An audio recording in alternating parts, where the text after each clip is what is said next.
નમસ્તે. તો આપનું સ્વાગત છે યુટ્યુબ ચેનલ ક્લીન ઓફ ગોડમાં. આપણે શ્રીમદ ભાગવતમાં આગળ વધી રહ્યા છીએ. ગઈકાલે આપણે જોયું હતું કદર્મનું વરદાન અને આજે આપણે જોઈશું કપિલ જન્મ અને તેમના દ્વારા ભક્તિ યોગનું વર્ણન. મૈત્રેયજી બોલ્યા, પોતાની પત્નીના આ શબ્દોથી કદર્મનું હૃદય દયાથી ઉભરાઈ ગયું. એમણે કહ્યું, પ્રિય, તું ખેદ ના કર, તારી આ ઈચ્છા અવશ્ય પૂર્ણ થશે. ખુદ ભગવાન નારાયણ જ માનવ જાતનો ઉદ્ધાર કરવા માટે તારા ગર્ભથી અવતાર લેશે અને તને બ્રહ્મજ્ઞાનનો ઉપદેશ આપી તારા અવિદ્યાના બંધનો કાપી તને સંસાર મુક્ત કરશે. આ સાંભળી હર્ષ પામેલી દેવહૂતિ ભગવાન વિષ્ણુની આરાધના કરવા લાગી. યથા સમયે એના ગર્ભથી ભગવાન મધુસૂદને જન્મ લીધો. ત્યારે સમગ્ર સૃષ્ટિ પ્રસન્ન બની ગઈ. દેવતાઓએ ફૂલ વરસાવ્યા, ગંધર્વો ગાન કરવા લાગ્યા અને અપ્સરાઓ નૃત્ય કરવા લાગી. ચારે દિશામાં આનંદ છવાઈ ગયો. એ સમયે બ્રહ્માજી અનેક મુનિઓ સાથે આવ્યા. એ જાણી ગયા હતા કે સાંખ્ય શાસ્ત્રની રચના માટે ભગવાન વિષ્ણુએ જન્મ લીધો છે. એ કદર્મને કહેવા લાગ્યા, પુત્ર, મારી આજ્ઞાથી તમે ગૃહસ્થાશ્રમ અપનાવ્યો, એનાથી હું અત્યંત પ્રસન્ન થયો છું. તમે તમારી કન્યાઓના વિવાહ મારી સાથે આવેલા આ ઋષિઓ સાથે કરી દો, જેથી સંસારમાં તમારો યશ ફેલાશે. તમારે ત્યાં સ્વયં ભગવાન શ્રી નારાયણે પોતાની યોગ માયાથી જન્મ લીધો છે. તે સાંખ્યશાસ્ત્રની રચના કરી અનેક વિદ્વાનોને માર્ગદર્શન આપશે. તેઓ જગતમાં કપિલ નામે પ્રસિદ્ધ થશે.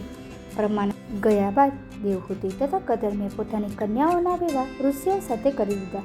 કલાના મરીચી સાથે, અંસુયાના અત્રે સાથે, શ્રદ્ધાના અંગીરા સાથે, હવિપુરના પુરસ્ય સાથે, કતિના પુલહ સાથે, ક્રતુના ક્રિયા સાથે, ખ્યાતિના ભૃગુ સાથે, અરુંધતીના વશિષ્ઠ સાથે તથા શાંતિના અથર્વા મુનિ સાથે વિવાહ કરવામાં આવ્યા. બધા ઋષિઓ પોતપોતાની પત્નીઓ સાથે પોતાના આશ્રમમાં જતા રહ્યા.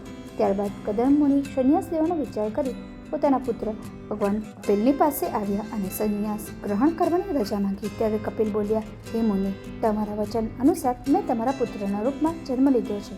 જો તમે યાત્રા ઉપર જવા માંગતા હો તો ભલે જાઓ. તમારા સંપૂર્ણ કર્મ મને અર્પણ કરી દુર્જય મૃત્યુને જીતી મોક્ષ પદ પ્રાપ્ત કરવા મારું ભજન કરો. જ્યારે તમારા અંતઃકરણમાં મારો સાક્ષાત્કાર થશે ત્યારે તમે બધા કલેશોથી છુટકારો મેળવી મારું નિર્ભય પદ એટલે કે મોક્ષ પ્રાપ્ત કરશો.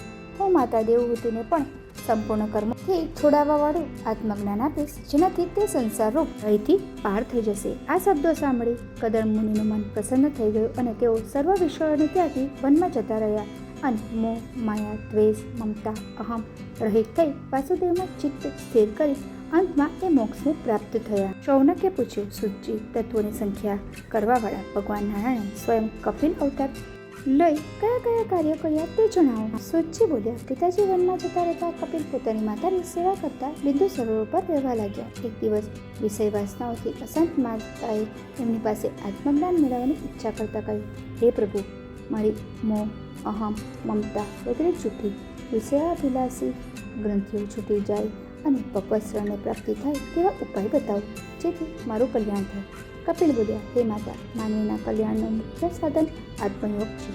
યોગ માર્ગ જ હૃદયની અહંકાર રૂપ કાંઠો કાપીને સુખ શાંતિ આપનારો છે. મનની ઈચ્છાઓ પર નિયંત્રણ જ યોગ છે. ચિત્તની ચંચળતા બંધન આપે છે, જ્યારે ભગવત ભજન મુક્તિ આપે છે. કામ, ક્રોધ વગેરેનો ત્યાગ કરવાથી મન શુદ્ધ બની જાય છે. પ્રતિપળ મૃત્યુને યાદ કરવાથી ચિત્ત એકાગ્ર બને છે. બધામાં એક જ પરમાત્માને જોવાથી ન તો કોઈ શત્રુ રહે છે ન મિત્ર. પુત્ર પરિવારનો મોહ છોડી ભગવાનમાં અનન્ય ભક્તિ રાખનારો સાધુ છે. સત્સંગથી પહેલાં ભક્તિ, પછી વૈરાગ્ય અને અંતમાં જ્ઞાનયોગ પ્રાપ્ત થાય છે. આવો ભક્ત જન્મ મૃત્યુથી મુક્ત બની અને મારા પરમ પદને પામે છે. ત્યારે દેવહૂતિએ પૂછ્યું, હે ભગવાન, ભક્તિ કેટલા પ્રકારની હોય છે તે સમજાવો, જેથી હું સરળતાથી તમારા નિર્વાણ પદને પ્રાપ્ત કરી શકું. દેવહૂતિના આ પ્રશ્ન સાંભળી કપિલ બોલ્યા, ઇન્દ્રિયોના વિષયોનો ત્યાગ કરે, વૃત્તિઓને મારામાં સ્થિર કરવી તે શ્રેષ્ઠ ભક્તિ છે. જે પુત્ર, સ્ત્રી વગેરેને છોડી મારામાં લીન થઈ જાય છે એમને કોઈ ભય રહેતો નથી. હું એમને મુક્ત કરી દઉં છું. વાયુ, સૂર્ય, વરુણ વગેરે બધા મારી આજ્ઞાથી જ કાર્ય કરે છે. ભક્તિ યોગથી મારામાં મન લગાવનારા લોકોનું કલ્યાણ થાય છે. આ ઉપરાંત કપિલ મહદાદી તત્વ વર્ણન, પ્રકૃતિ પુરુષ જ્ઞાન તથા મોક્ષ, અષ્ટાંગ યોગ, ભક્તિ મર્મ તથા કાળ મહિમા, દેહ વગેરેમાં આસક્તિની પરિણતિ, જીવન અને કર્મ, ભક્તિ માર્ગની શ્રેષ્ઠતા વગેરે વિશે જ્ઞાન આપે છે, જે આપણે આ વિડીયોમાં જોઈશું. જય શ્રી કૃષ્ણ. હું ખૂબ જ લાંબા વિડીયો નથી બનાવતી, કારણ કે સમયનો દરેક પાસે અભાવ હોય છે, એટલા માટે માત્ર 5 થી 10 મિનિટનો વિડીયો બનાવવાની કોશિશ કરું છું. તો આપ આપનો સાથ આપતા રહેજો અને વિડીયો જોતા રહેજો. સાથે સાથે મારી ચેનલને સબસ્ક્રાઈબ જરૂરથી કરજો, જેથી આપ એક પણ વિડીયોને મિસ નહીં કરો.